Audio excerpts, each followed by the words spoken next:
حاجت کسی کے سامنے کیوں جا کے ہاتھ پھیلاؤں میرا کار تو دیتا ہے بے سوال تیری مدد کا فقط یا علی بھروسہ ہے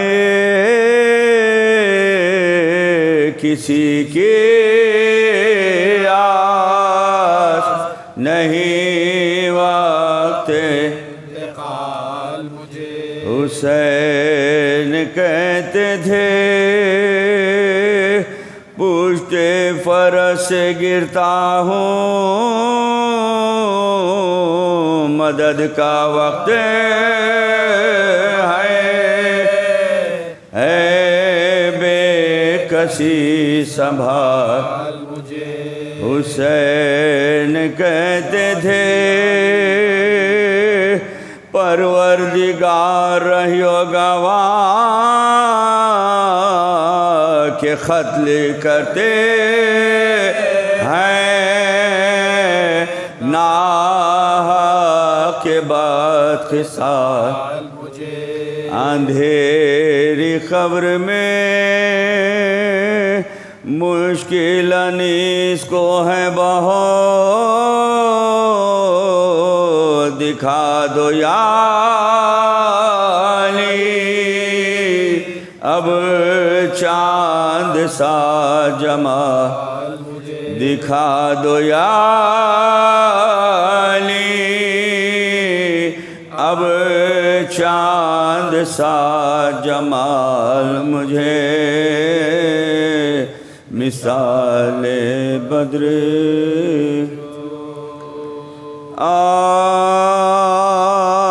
جب خاتمہ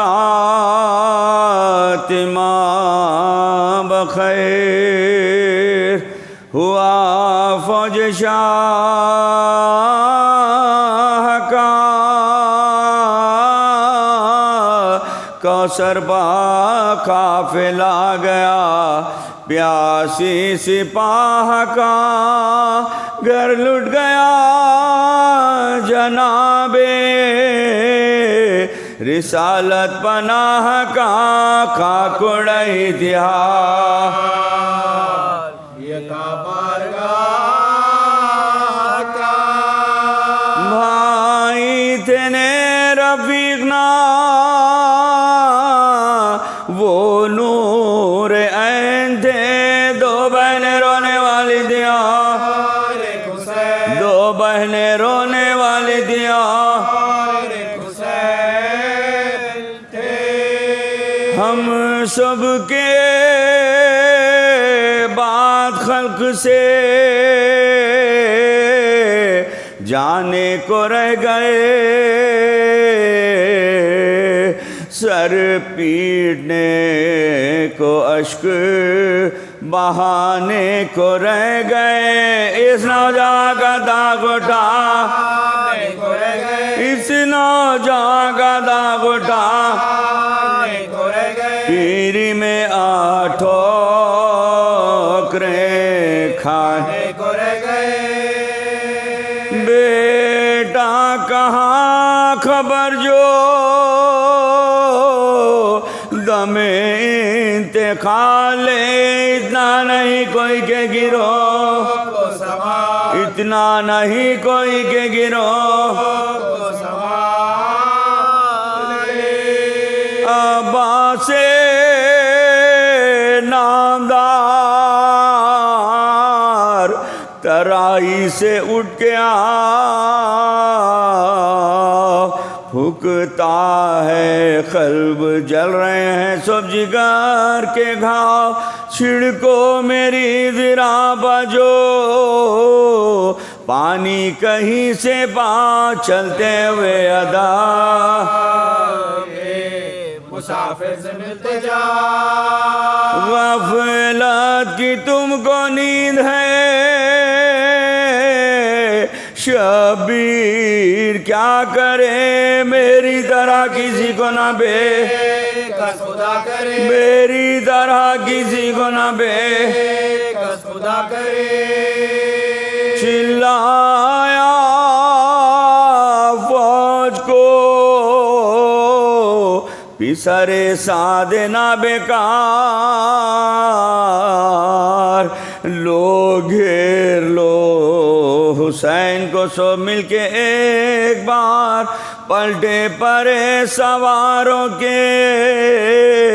لے کر رسالہ دار دو غول باندھے آئے کمادار 10,000 تیر افغانوں میں دیگوں میں بھالوں میں گر گئے بےکس حسین بچوا بالوں میں گر گئے بےکس حسین بچوا بالوں میں گر گئے سید کے مرتبے کو نہ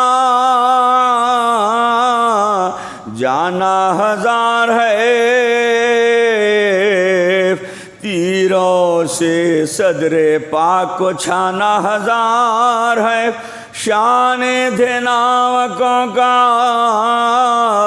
نشانہ ہزار ہے مظلوم کا وہ برچیاں کھانا 1000 ہے ٹوٹے تھے سب رسول کے پیارے حسین بار کیا وقت بڑھ گیا تھا تمہارے حسین کیا وقت بڑھ گیا تھا تمہارے حسین فضا نے جا کے خیمے میں بیووں کو دی خبر ہے میرے خزادے کا کٹتا ہے تنے سے سر بستر سے اٹھ کے گر پڑے سجاد نوحگار خیمے سے نکلی بی بی بچوں کو چھوڑ کر ہلے تھا عرش حضرت زینب کے بین سے گر گر کے دوڑتی تھی کہ میں گر گر کے دوڑتی تھی کہ میں چلاتی تھی ارے میرا بھائی ہے کس طرح لوٹی ہوئی علی کی کمائی ہے کس طرح دریا کدھر ہے خوں کا طرح یہ کس طرح دریا کدھر ہے خوں کا طرح یہ کس طرح سونے کی جاؤ سے پائی ہے کس طرح راستہ دے اے زمین کے فلک کی ستائی ہوں میں اپنے پیارے بھائی سے ملنے کو آئی ہوں میں اپنے پیارے بھائی سے ملنے کو آئی ہوں میں سیدہ ہوں رہے کرو لاش کو بتاؤ اے اہل قریہ بنت علی کی مدد کو آؤ دنیا میں تم خوش رہو عقبہ میں چین پاؤ سید کدھر ہے کو دلکا بتاتے جا یہاں لٹ گئے فلک نے یہ دکھ ہم پا ڈالے ہیں اے بھائیو مدینے کے ہاں رہنے والے اے بھائیو مدینے کے ہاں رہنے والے ہیں شیگے کراہنے کی جو آنے لگی صدا دوڑی ادھر نبی کی نواسی برہنہ پا دیکھا بہن کٹے ہوئے دیکھا بہن کٹے ہوئے آنکھوں پہ ہاتھ رکھ کے گری بنتے غم سے کلیجہ پھٹ گیا زہرا کی جائی کا اٹھی تو دیکھا سے پاسا اٹھی تو دیکھا سے پاسا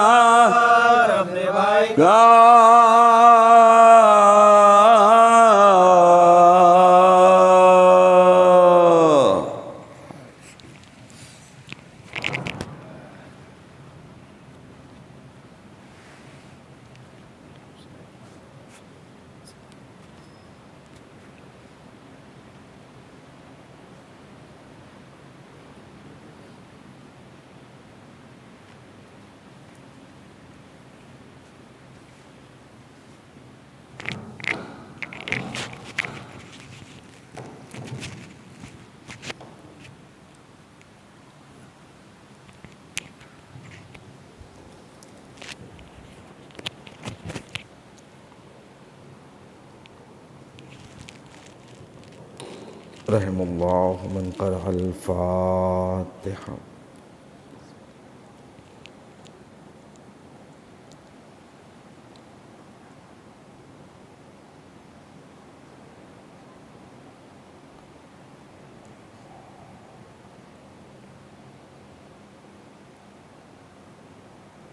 اعوذ باللہ السمیع العلیم من الشیطان الرجیم.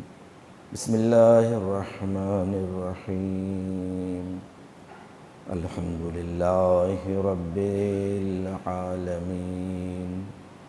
الحمد للہ الذی ذکرہ شرف للذاکرین وشکرہ فوز للشاکرین وطاعتہ نجات للمطیعین.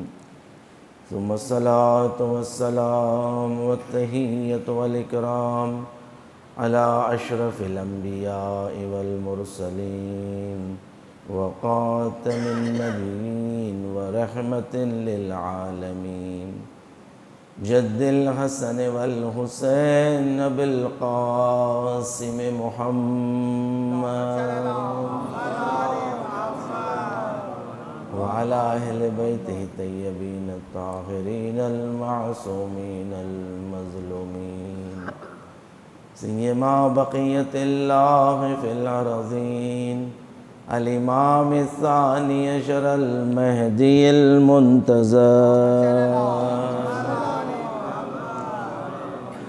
ولعنة الله على أعدائهم أجمعين من العان إلى قيام يوم الدين. أما بعد فقد قال الله تبارك وتعالى في محكم كتاب المجيد وفرقان الحميد وقوله الحق. بسم الله الرحمن الرحيم. لله ما في السماوات وما في الأرض وإن تبدوا ما في أنفسكم أو تخفوه يحاسبكم به الله ويغفر لمن يشاء ويعذب من يشاء والله على كل شيء قدير. سلام. پروردگار دو عالم سورہ بقرہ کی آخری آیتوں میں یہ اشارہ فرما رہا ہے کہ ساری کائنات میں جو کچھ بھی ہے زمین و آسمان میں وہ سب پروردگار کا ہے، اور تم چاہے کسی بھی چیز کو ظاہر کرو یا اسے چھپاؤ، اللہ ہر چیز کا جاننے والا ہے، اور وہی ہے کہ جو تمہیں ثواب دے گا اور وہی ہے کہ جو تمہیں عذاب دے گا اور تمہیں مواخذہ کرے گا. اور اللہ ہر چیز پہ قادر ہے. اللہ ہر چیز پر قدرت رکھتا ہے۔ عزیزان گرامی، اس آیت میں کچھ چیزیں واضح ہو جاتی ہے، وہ یہ کہ اس دنیا میں جو کچھ بھی ہے وہ پروردگار کا ہے۔ للہ ما فی السماوات، ہر چیز اللہ کے لیے اور ہر چیز اللہ سے متعلق ہے۔ اور دوسرے یہ کہ ہم جو بھی چاہیں ظاہر کریں،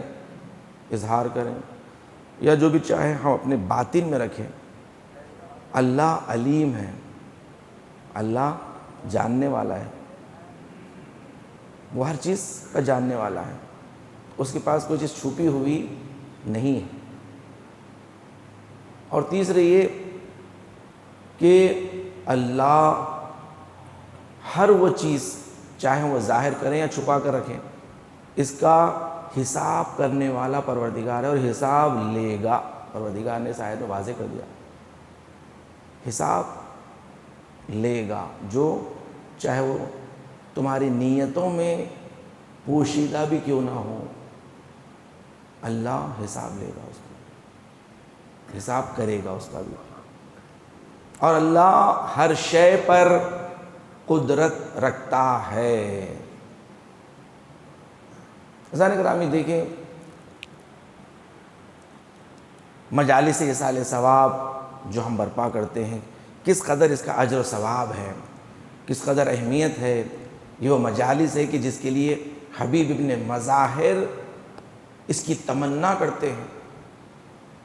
کہ مجالس اعظا میں شرکت کریں۔ کسی نے خواب میں دیکھا، پوچھا، حبیب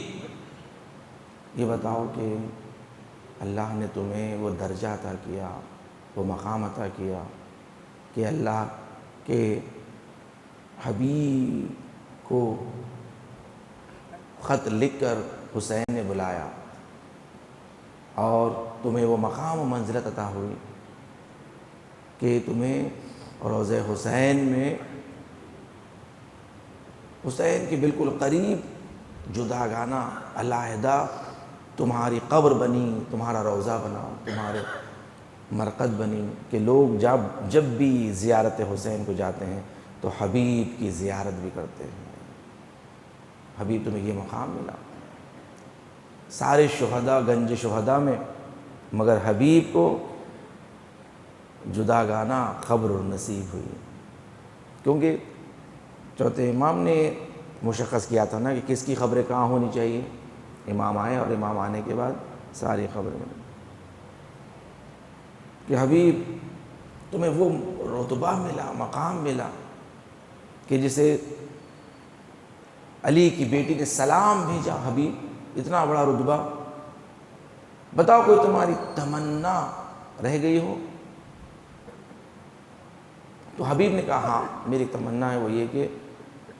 اے کاش دوبارہ میں زندہ ہوتا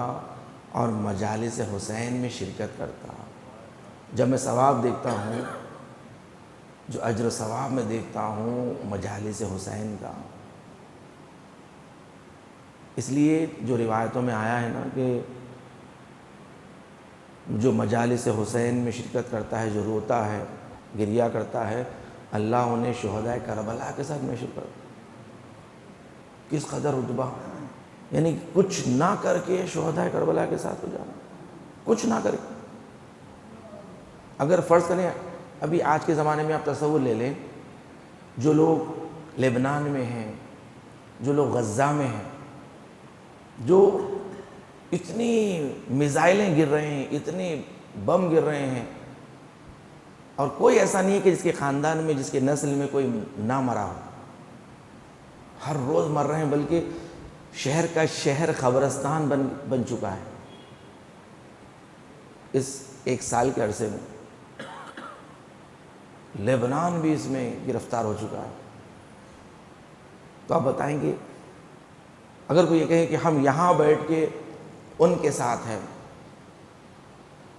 کچھ نہ کر کے وہ کہیں کہ ہم ان کے ساتھ ہیں، کیا یہ ممکن ہے؟ عقل کہتی ہے کہ نہیں، یہ تو ناممکن ہے۔ جو لوگ جانیں دے رہے ہیں اور جو یہاں آرام سے بیٹھ کے زندگی گزار رہے ہیں، کیا دونوں برابر ہو سکتے ہیں؟ مگر نہیں، اسلام نے ایک قاعدہ بتایا، دلوں سے دلوں کو جوڑتا ہے۔ جو جس کا دل کسی کے ساتھ ملحق ہو جائے، اگر تمہاری سوچ، تمہاری تفکر اگر کسی اور قوم کے ساتھ ملحق ہو جائیں، اللہ انہی کے ساتھ محشور کرتا ہے۔ یہ فرمایا کہ جو جس سے محبت کرتا ہے اللہ اسی کے ساتھ محشور کرے گا۔ تو فرمایا کہ جو بھی غم حسین میں غمزدہ ہو جائیں اور اپنے دل کو کربلا والوں کے ساتھ جوڑ لے، اللہ انہیں بھی وہی ثواب عطا کرتا ہے۔ اللہ کے پاس ثواب میں کمی نہیں ہے، اللہ کے خزانے میں کمی نہیں ہے کہ اللہ اگر کسی کو دے گا تو اس کے پاس کم ہو جائے گا۔ تو یہاں عدالت کے ساتھ، انصاف کے ساتھ جو ہم کہتے ہیں نا کہ بھئی بانٹنا چاہیے، اللہ کے پاس فضل و کرم سے تقسیم ہوتا ہے، اور وہ بھی حسین کے صدقے میں جب اللہ بانٹتا ہے تو پھر یہ نہیں دیکھتا کہ تم نے کیا کیا۔ تم نے اگر مجلس اعزاء میں شرکت کر لی، اللہ کی خود اجازت ہے، یہ رضایت ہے کہ جو حسین کے غم میں شریک ہو جائیں، ہم کربلا والوں کے ساتھ محشور کریں گے۔ کیا رتبہ ہے کربلا والوں۔ عزیزان گرامی، پیغمبر اکرم محمد مصطفیٰ صلی اللہ علیہ وآلہ وسلم ارشاد فرماتے ہیں کہ لا تنسوا موتاکم فی قبورہم، اپنی اموات کو، اپنی مرحومین کی روحوں کو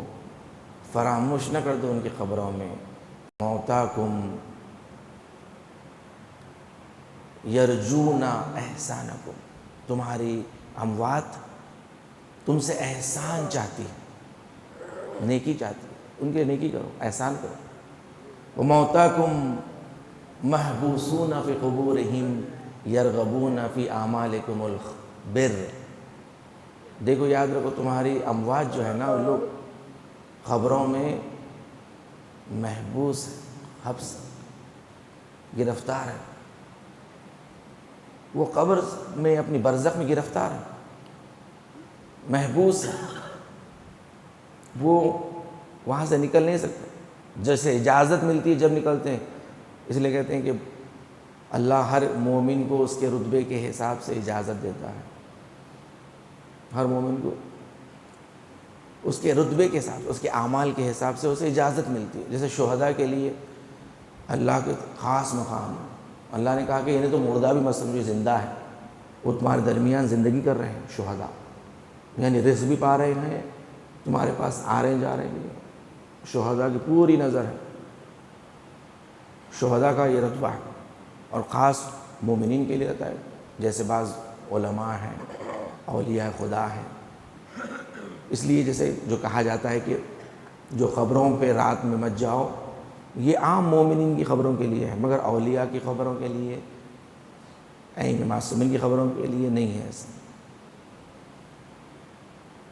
تو فرمایا ہر کسی مومن کو اپنے اپنے اعتبار سے، کسی کو سال میں ایک مرتبہ شب برات میں اجازت ملتی ہے کہ جاؤ،